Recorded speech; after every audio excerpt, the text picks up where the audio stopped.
कहानी की शुरुआत बिहार के एक छोटे से शहर से होती है, जहां बुची पासवान आदिल हुसैन नाम का एक व्यक्ति रिक्शा चलाकर अपने परिवार का गुजारा करता है।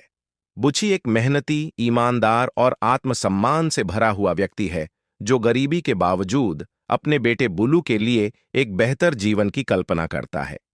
वह अपने बेटे को एक सरकारी अफसर बनते देखना चाहता है, ऐसा अफसर जो वर्दी पहने, समाज में इज्जत पाए और जिसके पास अधिकार हो।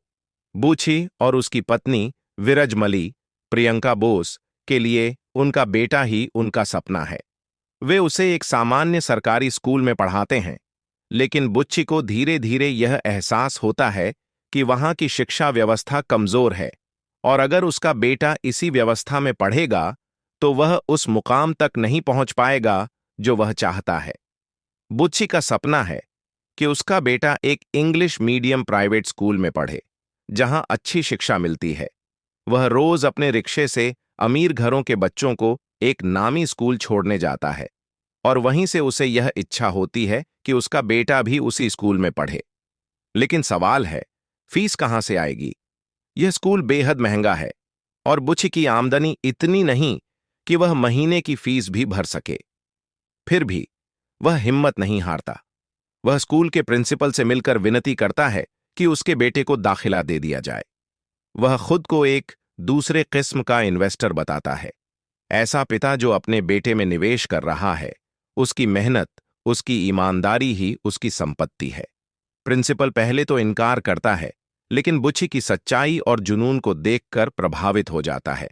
वह बुलू का टेस्ट लेता है और उसकी समझदारी को देखकर दाखिला दे देता है, यह शर्त रखकर कि अगर बुलू की पढ़ाई कमजोर हुई या फीस जमा न हो पाई तो उसे निकाल दिया जाएगा।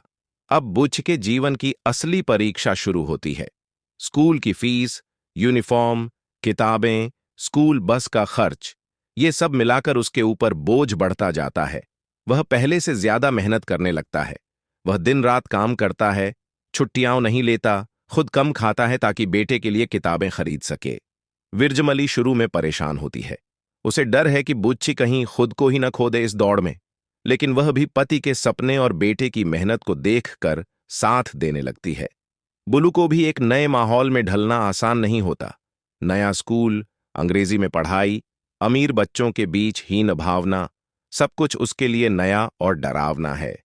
शुरू शुरू में वह चुपचाप रहता है, क्लास में पिछड़ जाता है, शिक्षक उसे डांटते हैं, कुछ छात्र उसका मजाक भी उड़ाते हैं, लेकिन धीरे धीरे उसकी मेहनत और उसके पिता की उम्मीदें उसे आगे बढ़ने की प्रेरणा देती हैं। वह ज्यादा मेहनत करने लगता है, अतिरिक्त क्लासेस लेता है, खुद से अंग्रेजी पढ़ना शुरू करता है।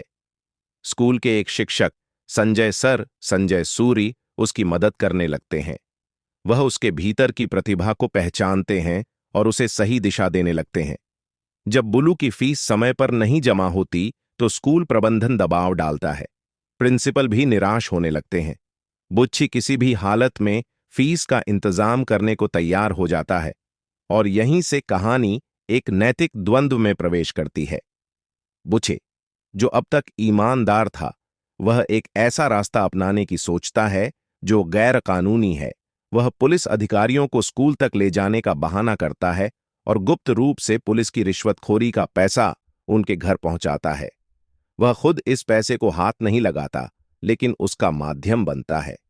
यह भ्रष्ट व्यवस्था उसके लिए एक मौका है जिससे वह पैसे जोड़ सके, लेकिन इससे उसके मन में अपराध बोध और आत्मग्लानि घर कर जाती है।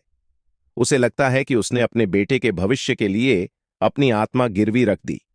एक दिन यह मामला सार्वजनिक हो जाता है। बुच्ची को पुलिस पकड़ लेती है और वह जेल चला जाता है।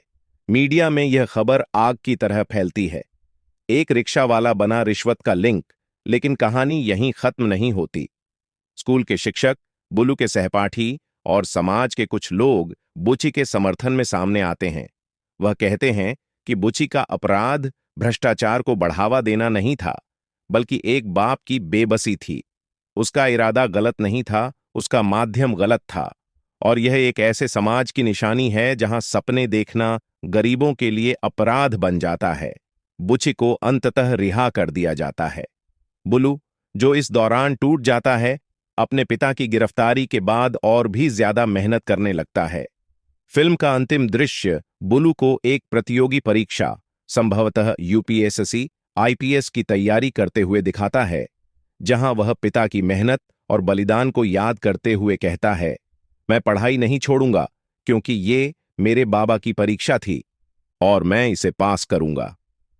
परीक्षा सिर्फ एक लड़के की स्कूल की परीक्षा की कहानी नहीं है, बल्कि यह एक पिता की परीक्षा है, उसके सपनों, उसकी नैतिकता, उसके आत्मबल और समाज से लड़ने की।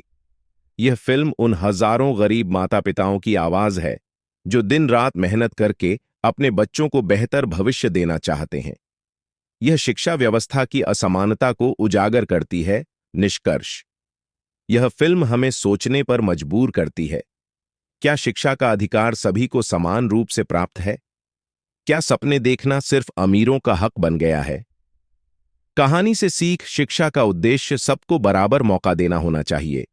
सपनों के पीछे दौड़ते हुए इंसान खुद को भी खो सकता है, लेकिन अगर इरादे साफ हों तो रास्ते भी मिलते हैं। कहानी पसंद आए तो वीडियो को लाइक और चैनल को सब्सक्राइब जरूर करें। धन्यवाद।